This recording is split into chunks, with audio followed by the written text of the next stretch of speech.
안녕하세요. 서울시 장애인의사통 권리진전센터 센터장 김경량입니다.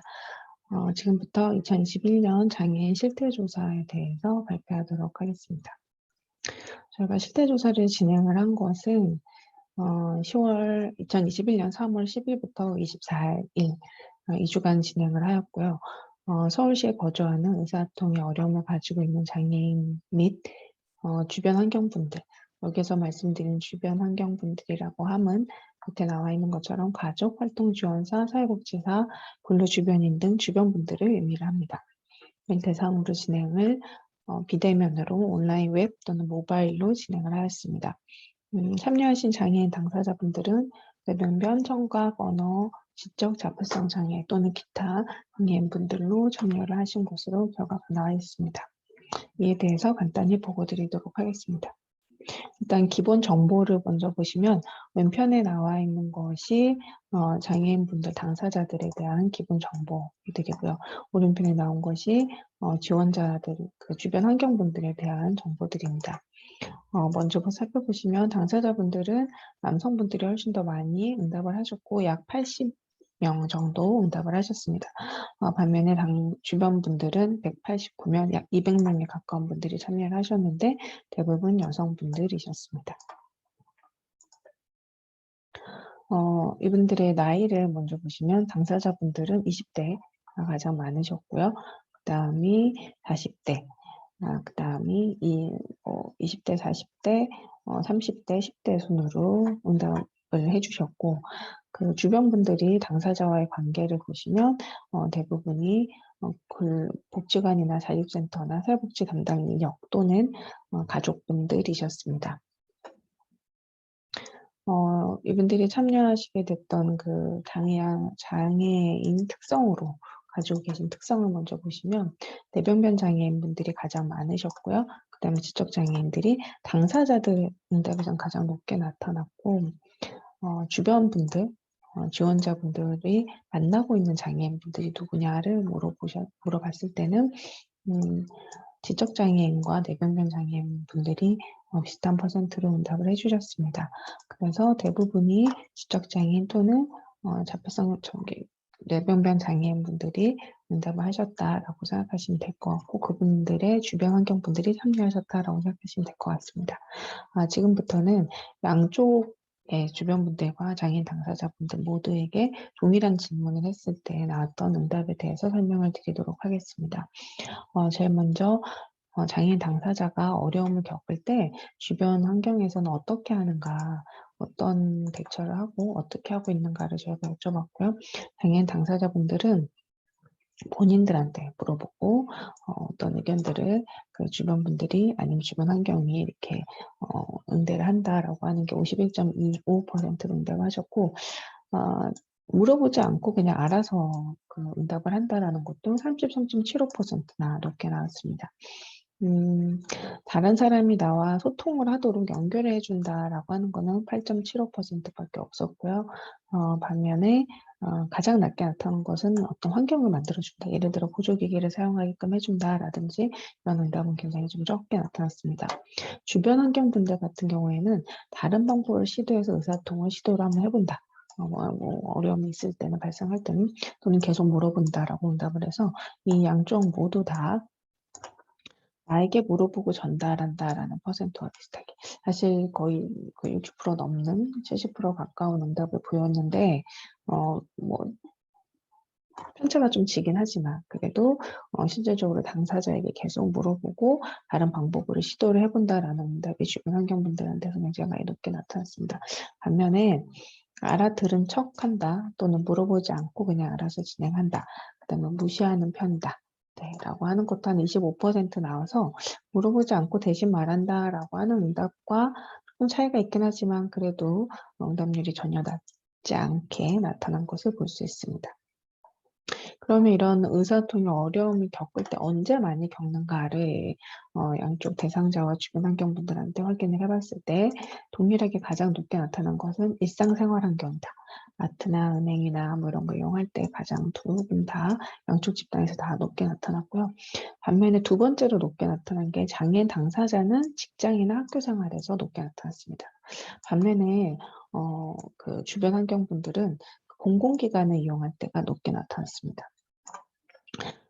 세 번째로 높게 나타난 게 주변 환경분들은 의료기관, 그러니까 의료기관과 공공기관을 저희가 나누긴 했지만 다 서비스 기관들에서 좀 높게 의사소통의 어려움이 발생을 한다라고 얘기한 반면 장애인 당사자분들은 일상생활, 그 다음에 직장이나 학교, 그 다음이 기타였습니다. 그럼 기타에 뭐가 많았냐면 기회가 없다라는 게 더 많으셨어요. 그러니까 그 의사소통을 할 수 있는 기회 자체가 없다. 그 다음에 전화통화라고 하는 것도 좀 많이 나타나셔서 의사소통의 어려움을 겪게 되는 환경 자체가 공통적으로는 일상생활에 가장 많지만 그 다음으로 생각하는 게 주변 환경분들은 서비스 환경, 뭐 공공기관이나 의료기관이나 이런 거로 생각하신 반면에 당사자분들은 사실 본인이 가장 많이 있는 그 직장이나 또는 학교 또는 아예 기회가 없다라고 응답을 하셔서 그런 부분에서 편차가 좀 꽤 많이 진다라고 생각을 하고 있습니다. 그래서 이 부분에 대한 것도 저희가 좀 향후에는 고민들을 해봐야 되는 변인 차이라고 생각을 하고요. 그 다음에 세 번째로 저희가 그럼 이렇게 의사소통의 어려움이 발생하면 주된 해결 방법이 무엇인가를 여쭤봤을 때 장애인 당사자분들은 가장 높게 응답을 한 게 주변 사람들한테 도움을 받는다. 그 다음에 스스로 해결한다. 똑같이 나왔습니다. 그러니까 도움을 받거나 아니면 내가 그냥 해결한다. 라고 얘기를 하셔서 거의 70% 가까운 응답들이 스스로 해결 또는 도움을 받는다로 나타난 반면 사실 포기한다도 생각보다 꽤 높은 24%에 가까운 응답이 그냥 하지 않는다, 포기한다라고 응답을 하셨고요. 반면에 주변 분들은 주변 사람들한테 도움을 받는다. 그러니까 본인들이신 거예요. 주변 환경에 도움을 받는다고 50% 가까이 나타나셨고 스스로 해결한다와 포기한다가 약간 조금 비슷하게 응답이 나왔습니다. 그래서 지금 응답에 참여하신 분들은 주변 사람들한테 도움을 당사자들이 훨씬 더 많이 받는다라고 생각하고 계신 거고 장애인 당사자분들, 막상 장애인 당사자분들은 내가 혼자 하거나 아니면 주변 사람들 응답을 도움을 받거나 아니면 아예 포기한다라고 이렇게 응답을 하신 것 같습니다.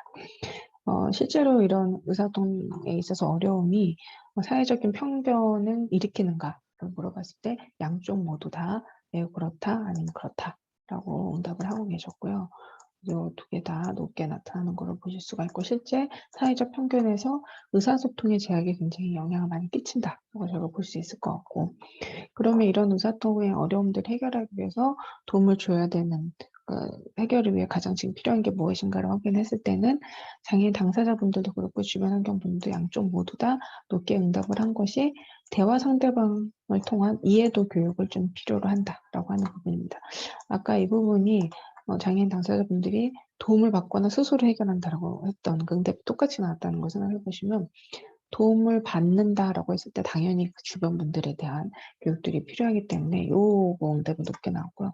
당사 주변 환경 분들도 그러한 맥락에서 주변에 대한 교육들, 당사자 외에 다른 사람들에 대한 교육들이 되게 필요하다라고 응답을 하시고 반면에 근데 두 번째 응답에서 이제 차이가 집니다.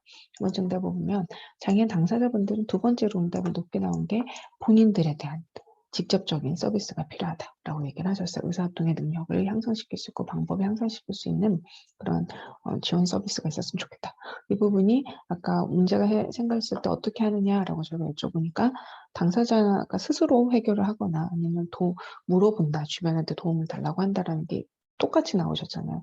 그렇기 때문에 2%가 두 번째로 응답이 높게 나타났다는 걸 알 수 있고요. 반면에 주변 환경분들한테는 의사소통 어려움이 발생할 때 어떻게 하냐면 본인들한테 물어본다. 그 주변 환경에 물어본다는 게 가장 높았기 때문에 이해교육이 높게 나왔고 그러한 맥락에서 이해교육을 하려고 하다 보니까 접근성에 대한 이런 환경에 대한 접근 높이는 게 필요하다라는 게 굉장히 비슷한 응답으로 나왔습니다.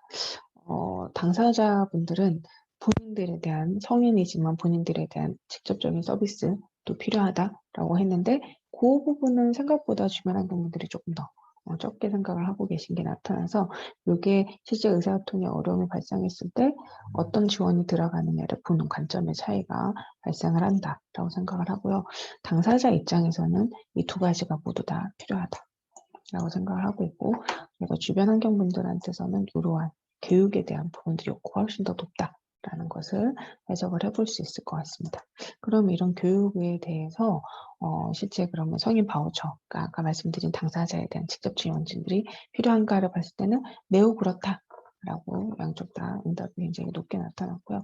아까 교육을 한다라고 했을 때 그럼 누가 교육을 받아야 되는가를 보면 양쪽 모두 다 동일하게 높게 응답을 하신 부분들이 가족입니다. 가족. 네. 친인척을 포함한 가족들이 의사소통에 대한 교육들이 필요하다.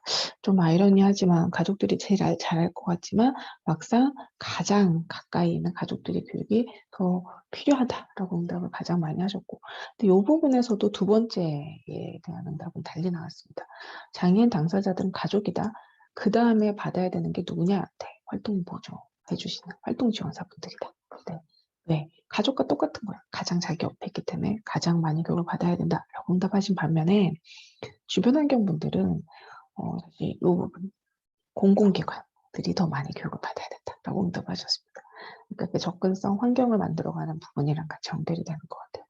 그러니까 당사자분들이 생각하시는 거랑 주변 환경분들이 생각하시는 게 공통적으로는 교육의 대상이 가족이 1순위지만 두 번째는 장애인 당사자는 가족과 동일한 맥락 속에서 본인들의 서비스를 지원을 받고 지원해 주고 있는 활동 지원사라고 응답한 반면에 활동 지원사분들이나 주변 환경분들은 공공기관이다. 이렇게 얘기를 하시는 거죠. 그래서 그런 변인 차이들이 지금 발생하고 있다라는 거를 이해를 좀 해보시면 좋지 않을까 싶고요. 그래서 그러면 의사소통 매뉴얼이라는 게 만들어진다면 이게 어디에 필요할까요? 했을 때는 이게 매뉴얼이다 이렇게 이름이 붙이다 보니까 양쪽 모두 동일하게 필요하다라고 생각하신 경우는 공공기관이셨습니다. 압도적으로 높게 나타났고요. 그 다음이 장애인 복지관이었어요. 생각보다 이런 장애인 복지관, 장애인 관련 서비스 기관들이 의사소통 매뉴얼이 없더라. 이런 부분들에 대해서 어떻게 하면 되는지 좀 많이 자료를 배치했으면 좋겠다. 그 다음에 의료기관으로 선택을 해주셨습니다. 그러면 저희 본 기관 의사소통 권리증진센터에서 하고 있는 게 좀 많이 있어서요.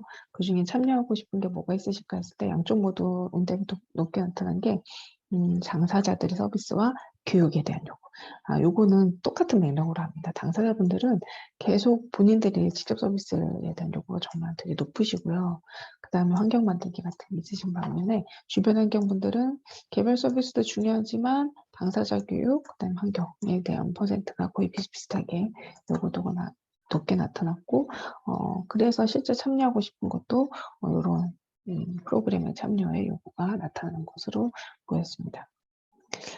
마지막으로 저희가 이제 사실 설문을 굉장히 많이 진행했는데 저희가 짧게 발표를 해야 돼서 지금 좀 줄여서 정리를 했는데요.